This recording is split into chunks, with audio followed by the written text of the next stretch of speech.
રામ ડાયરા ને મિત્રો, આજની કહાની કઈક એવી છે કે આજે તમને કહેવાનું તો તમને એટલી બધી એમ થતું હોય કે આ ભાઈ અમુક ટાઈમે વિડીયો બનાવીને મૂકી દે અને અમુક ટાઈમ થાય તો વિડીયો બનાવે, જેમ ફાવે એમ વિડીયો બનાવે.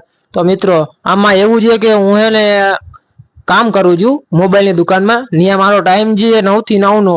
તો મિત્રો એટલે હું હે ને મારી પોઝિશન કંઈક તમે સમજી શકો. 9 થી 9 ટાઈમ મળે, એમાં પાછો 1 કલાકનો લંચ હોય, એમાં હું વિડીયો બનાવી ના શકું. પછી એમાં પાછો એડિટિંગ કરવાનું હોય, એટલે સાવ મિત્રો મારાથી વિડીયો બનાવી શકતો નથી. તો પણ આજે મને થોડોક ટાઈમ મળ્યો છે રવિવાર, એટલે હું 3 વાગે છૂટી જાઉં.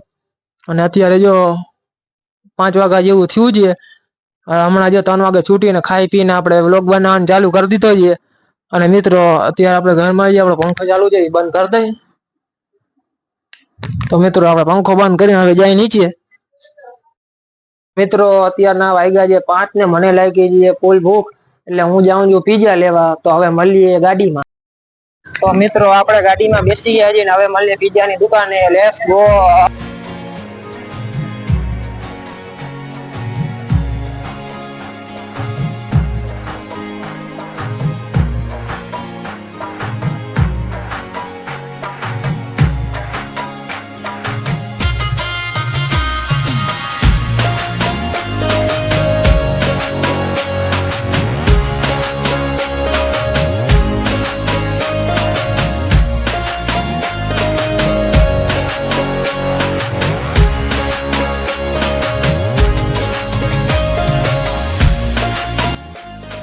મિત્રો આપણે આ જે પિઝાની દુકાને 9-69 માં, તો ત્યાંના ઓનર જે આપણે ચિરાગભાઈ ગાવડા, તો આપણે એની મુલાકાત લેવું. શું કે ચિરાગભાઈ, મજામાં ને?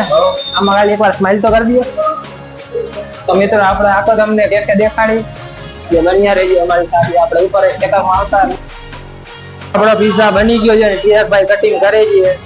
જારીએ મસ્તીનો આપણો પિઝા હવે જે પાર્સલ કરીને ઘરે જાઉં ખાઉં મસ્તીનો.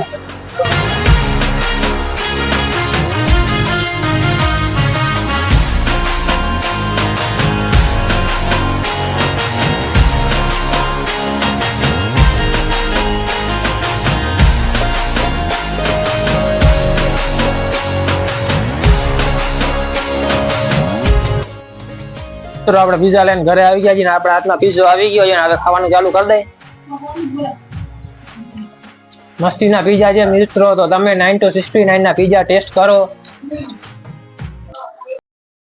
આપણે મસ્તીનો 9-69 નો પીઝા ખાઈ લીધો છે અને આપણે પેટ ભરાઈ ગયું છે મસ્તીના પીઝા. તો મિત્રો નંબર 1 પીઝા બનાવે છે. તમે એકવાર 9-69 નું વિઝિટ કરજો. તો મિત્રો આજનો વ્લોગ અહીંયા જ પૂરો કરી દઈએ. જય શ્રી રામ ને